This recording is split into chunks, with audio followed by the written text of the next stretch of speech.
Hey, man. You're probably wondering why you've got a sock talking to you, and that it's weird. That's because it is, and Rhea ran out of ideas. Anyways, I'm Ragz. One sock, one soul, and I'm here to talk about mutualistic primitivism, because I tried everything else, and nothing worked except composting and crying. Now, mutualistic primitivism. I know it sounds like a band that only plays in caves, but it's not about going backwards. It's about going beneath, peeling away the industrial scaffolding and asking, what would life look like if we stopped mistaking convenience for meaning? At its core, mutualistic primitivism is, well, shit.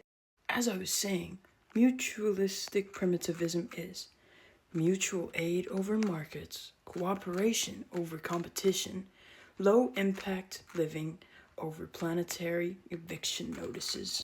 It's not about rejecting tools, it's about rebuilding relationships with land, with each other, with the weird fungal intranet under our feet.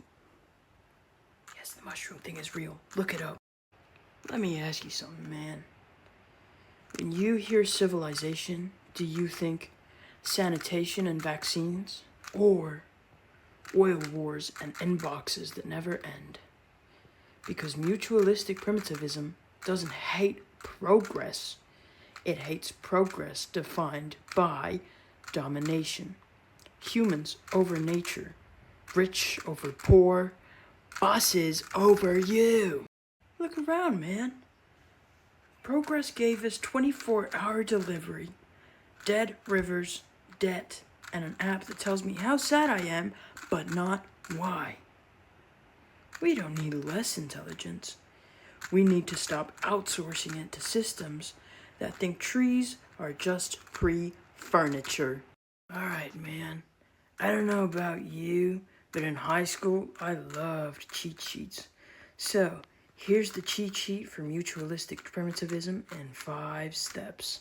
Step 1. Mutual aid. Help each other because we're all lost meat sacks just trying our best to get through to the end of the day. Number 2. Decentralization. Smaller, self-reliant communities. Less bureaucracy, more neighborly weirdness. Fresher fruit and veg. Number 3, appropriate technology. Keep the bicycle, but, ditch the deforestation equipment. I feel like maybe we don't need that as much. Number 4, man, ecological humility, dude. You are not above the food chain. You're like halfway through it. Sharks, lions, other humans, they're all above you, dude. You are food, and that's okay. This one's rewild the soul, man. Heal the alienation. Touch grass. Talk to worms. Forgive your inner child for watching too much YouTube. Go outside. Breathe some fresh air. Talk to somebody. Read a book. Make yourself human again. That's it, man. No dogma. No how-to kit. Just a compass pointing away from societal collapse and towards connection with not only our species, but others as well, man. Yeah, I know what you're thinking too. But I live in a studio apartment above a vape shop. I can't grow my own food. Same, man. But mine's above a Chinese shop. And mutualistic primitivism isn't saying you have to start churning your own butter tomorrow, but churned butter is really good. Anyway, it's saying, what can you reclaim, repair, or refuse right now? Can you start a community fridge? Can you learn a skill that doesn't involve code or coffee? Can you stop pretending your boss is actually really chill? This is not about purity. It's about direction. Fewer pipelines, more mycelium networks. Now, this isn't just some stitched up fantasy world made by a hipster. This draws on Kropotkin's mutual aid, where evolution isn't cutthroat, but it's cooperative. Indigenous worldviews, where reciprocity is more favored over resource extraction, and eco-anarchist thought. No rulers, just radical gardeners, man. I don't know about you, but I'm a radical gardener myself. And no, it's not about returning to anything. There's no golden age to go back to, just a better way to move forward. Together.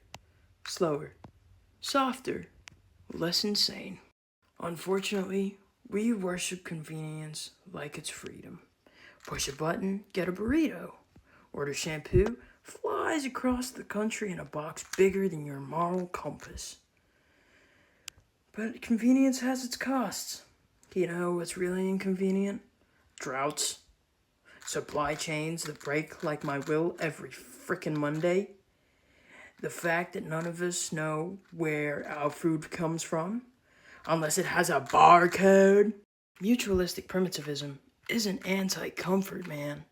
It just asks, what kind of comfort is worth the collapse of ecosystems? Sometimes, real comfort is knowing your neighbor, or eating an apple that didn't ride in a truck for 3 days listening to Joe Rogan. Let's talk about work. You know, the thing you're expected to do until your spine gives out or you turn 65. It's starting to get longer, by the way. That's something you should care about, because when we're old, we'll be working to our 80. Anyways, industrial society says you are what you produce. Mutualistic primitivism says you are what you care for.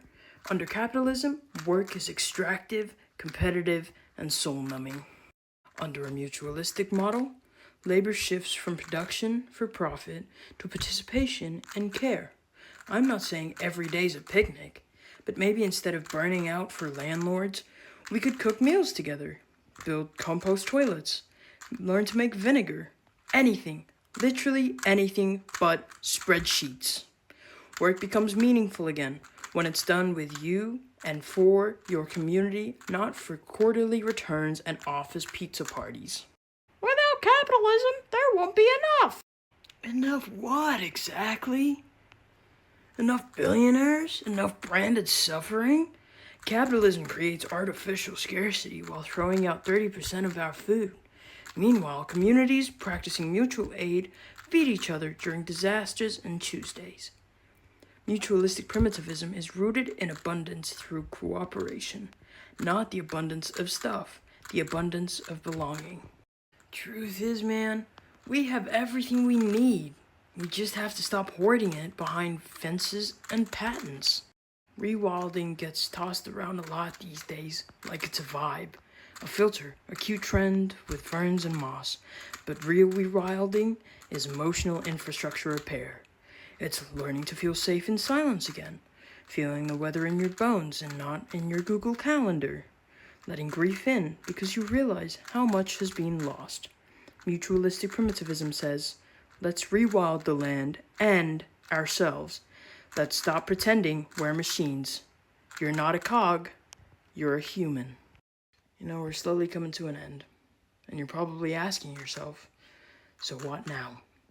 You could go back to your phone, doom scroll, order food in a plastic coffin, or you could do one weird thing that connects you to life.